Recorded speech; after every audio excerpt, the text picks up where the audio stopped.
Assalamualaikum warahmatullahi wabarakatuh. Saya Anissa Ahli Gizi. Teman-teman, di mini kelas kali ini kita akan bahas tentang pemberian nutrisi untuk bayi usia 0 sampai 6 bulan. Nah, jadi apa sih makanan yang harus diberikan pada bayi yang baru lahir sampai usia 6 bulan? Jawabannya adalah ASI aja ya teman-teman, atau ASI eksklusif.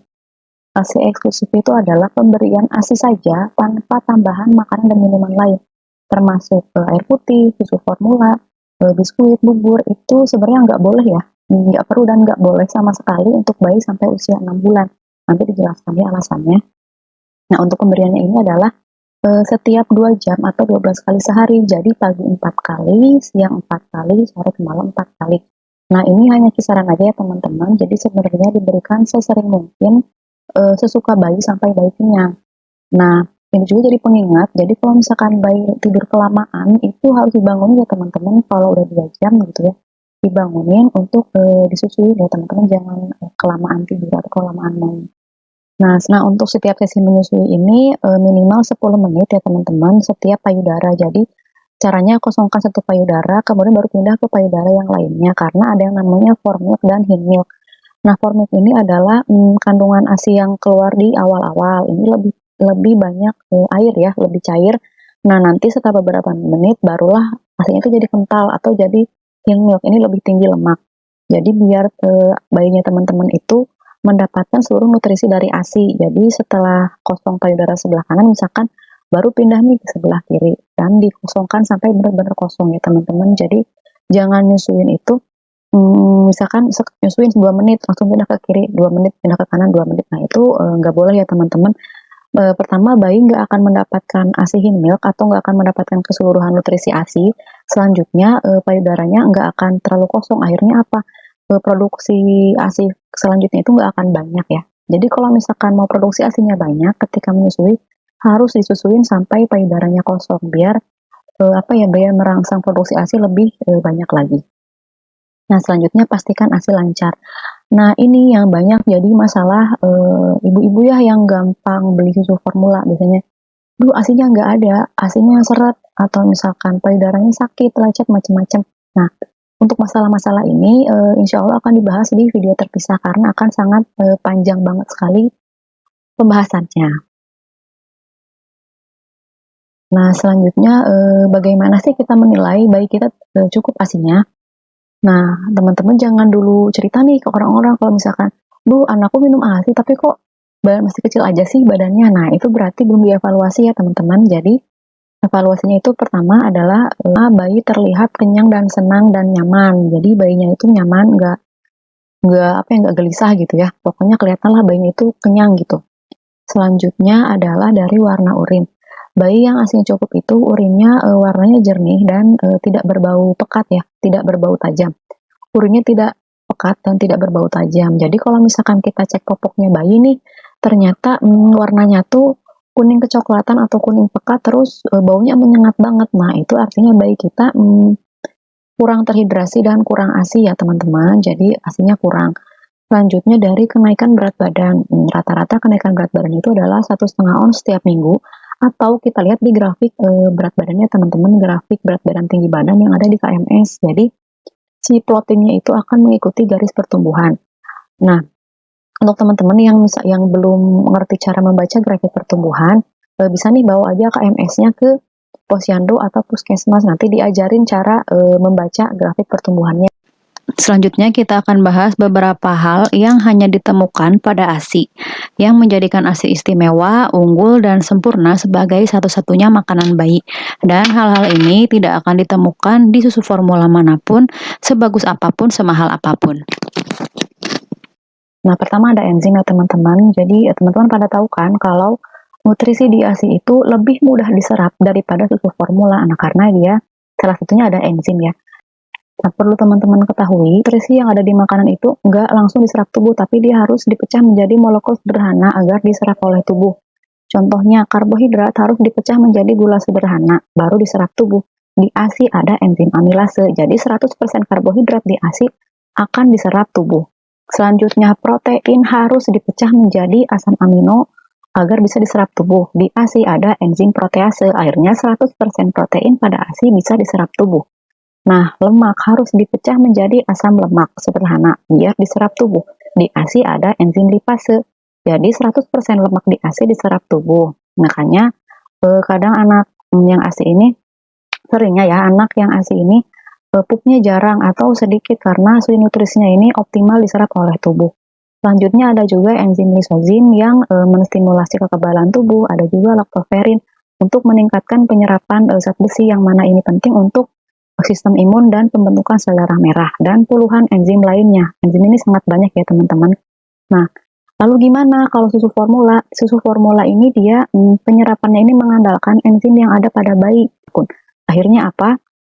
Si karbohidrat, protein, dan lemak ini nggak akan diserap semua gitu karena tubuh bayi ini kan enzimnya masih sangat sedikit, jadi dia hanya berhasil memecah beberapa aja dari protein, karbohidrat, dan lemak. Terus dia nggak ada enzim tambahan lainnya.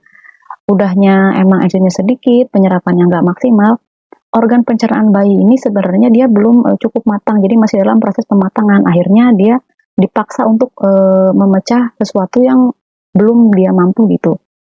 Ya jadi mungkin kasarnya ini kalau kita ngasih susu formula ke bayi ini, kita sama aja memaksa bayi untuk menerima sesuatu yang tidak bisa dia cerna ya, nggak bisa dia proses gitu. Nah akhirnya apa yang terjadi? Eee, si organ pencernaan bayi ini akan overwork atau bekerja terlalu keras untuk memecah sesuatu yang nggak bisa dia pecah dan muncul beberapa masalah pencernaan seperti susah buang air besar, diare, kemudian ada juga yang sampai si warna fesesnya ini, warna pupnya ini warnanya pucat atau hijau keputihan, pokoknya warnanya pucat banget dan kental keras ya teman-teman. Nah ini salah satu tanda bahaya pencernaan bayi sedang bermasalah. Oh ya teman-teman, untuk warna feses bayi atau pup bayi yang normal itu kalau di awal-awal beberapa hari kehidupannya itu dia warnanya emang hitam, hitam kemudian setelah itu warna kuning keemasan. Nah kalau misalkan di bulan-bulan berikutnya warnanya nggak kuning keemasan, nah jadi warnanya itu apakah pucat atau warna lain, nah itu salah satu tanda bahwa pencernaan bayi bermasalah. Nah selanjutnya antibodi ya teman-teman, jadi ASI ini mengandung antibodi. Nah sel-sel antibodi ini yang akan melindungi tubuh bayi, terutama dia akan melapisi organ pencernaan dan paru-paru agar virus dan bakteri tidak gampang masuk menginfeksi bayi. Akhirnya apa? Bayi yang ASI ini jarang sakit-sakitan atau lebih sehat ya teman-teman. Nah, lalu gimana kalau misalkan susu formula? Nah, susu formula semahal apapun sampai kapanpun nggak akan mengandung antibodi. Nah, kalaupun misalkan di masa depan ditemukan teknologi memasukkan antibodi ke susu formula, saya pastikan itu kualitasnya nggak akan sebagus ASI, jauh banget nggak akan sebagus ASI. Nah, lalu untuk anak-anak yang susu formula ini jadi karena dia nggak mengandung antibodi, akhirnya bayinya gampang sakit. Ya minimal diare, demam, batuk, pilek itu biasanya ditemukan di awal-awal kehidupannya. Jadi lebih gampang sakit daripada bayi yang konsumsi ASI. Dan ini sangat disayangkan kalau misalkan bayi sakit itu nutrisi yang masuk itu akan dipakai untuk melawan penyakit, bukan untuk tumbuh kembang. Akhirnya apa? Berat badannya nggak naik, tinggi badannya nggak nambah. Fase bayi mendapatkan ASI itu nggak akan terulang. Hanya ada di 2 tahun kehidupan pertamanya dan akan menjadi kerugian seumur hidup bagi bayi yang nggak dapat ASI di 2 tahun kehidupannya karena nggak akan terulang lagi. Oke, selanjutnya hormon. Nah, hormon ini akan menjawab beberapa pertanyaan seperti kenapa sih tumbuh kembang bayi ASI lebih optimal? Jadi ASI ini mengandung hormon pertumbuhan. Hormon pertumbuhan ini membantu pematangan organ-organ pada bayi seperti pencernaan, persyarafan, dan lain-lain. Nah, akhirnya tumbuh kembang ini lebih optimal gitu. Kalau misalkan anak susu formula, sangat disayangkan, dia kan nggak mengandung hormon tambahan ini, jadi untuk pematangan fungsi tubuhnya ini mengandalkan fungsi alami tubuhnya. Udah mah dia nggak bisa menyerap nutrisi secara optimal, pematangan fungsi tubuhnya nggak dibantu, akhirnya ya berkali-kali lipat ya, kerugiannya berkali-kali lipat itu kalau dikasih susu formula ya. Nah selanjutnya kenapa sih bayi ASI lebih pintar? Nah di hormon pertumbuhan ini juga dia bantu mempercepat pematangan sel otak. Otaknya bayi baru lahir itu kan dia masih lurus-lurus ya teman-teman. Dalam pertumbuhannya dia harus terhubung satu sama lain di sel-sel otak itu. Nah kalau misalkan anak ASI, bayi ASI, dia kayak dapat stimulasi sekecil apapun si sel-sel otaknya tuh dia akan lebih cepat terhubung satu sama lain. Enggak seperti yang nggak dapat ASI gitu. Akhirnya apa? Dia, apa ya, bayi ASI ini akan lebih pintar ya teman-teman, jadi kalau diajarin apapun dia lebih cepat tanggap ya. Dan ada penelitian juga, secara alami bayi yang dikasih ASI sama yang enggak itu, si perbedaannya itu kalau bayi yang dikasih ASI ini, IQ-nya 4 poin lebih tinggi daripada yang nggak dikasih ASI ya teman-teman. Nah selanjutnya, bayi ASI lebih tinggi atau tidak akan stunting. Jadi, ASI ini mengandung hormon kalsitonin yang meregulasi, kalsium dalam tubuh. Dia memungkinkan tubuh menyerap kalsium lebih optimal, lebih banyak, lebih sempurna. Akhirnya pembentukan tulang dan giginya itu lebih bagus, lebih kokoh, bisa terus, lebih tinggi juga. Jadi anak-anak yang ASI ini dia nggak akan stunting, bahkan, mungkin dia akan lebih tinggi, relatif lebih tinggi daripada daripada anak yang nggak dapat ASI. Selanjutnya bayi ASI kenapa sih tubuhnya lebih ideal, dia nggak akan gendut, nggak akan kurus gitu, nggak akan kurus-kurus banget, nggak akan gendut-gendut banget. Nah di ASI ini ada hormon, adiponektin, grelin, sama leptin. Ini mengatur komposisi lemak tubuh dan mengatur nafsu makan. Jadi nafsu makan bayi ASI ini dia lebih terkontrol, akhirnya badannya lebih ideal gitu.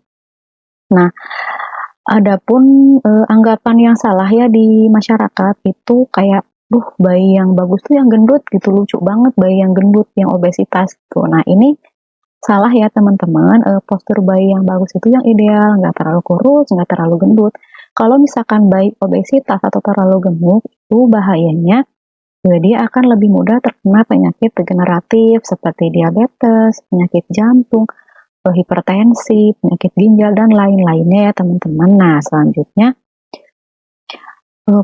fase pertumbuhan pesat dalam siklus kehidupan itu hanya ada di 2 tahun pertama kehidupan dan itu harus dibantu ASI gitu.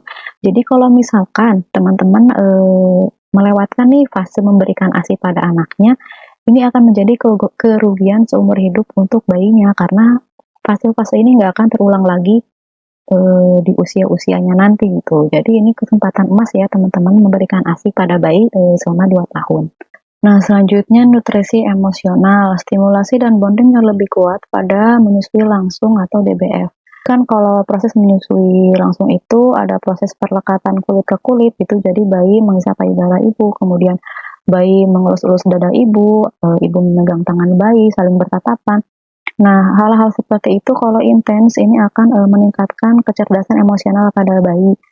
Kecerdasan emosional ini gimana sih kelihatannya? Nah, jadi bayi itu akan lebih respon sama orang, kemudian rasa empatinya lebih tinggi, dia lebih bisa mengontrol emosi, dia akan lebih mudah memecahkan masalah-masalah, di kehidupan sehari-hari, di sosial, di lingkungan sosial dia lebih mudah menempatkan, diri gitu ya. Tadi kecerdasan emosional ini juga, didukung oleh, bonding yang kuat antara ibu dan bayi. Bonding seintens ini, seintim ini nggak akan ditemukan, nggak akan dirasakan oleh bayi-bayi yang, tidak menyusui secara langsung ke ibunya ya, dan alhamdulillah, pemerintah, Indonesia juga sudah, menyadari pentingnya ASI bagi tumbuh kembang bayi. Akhirnya dibuatlah undang-undang tentang pemberian ASI eksklusif.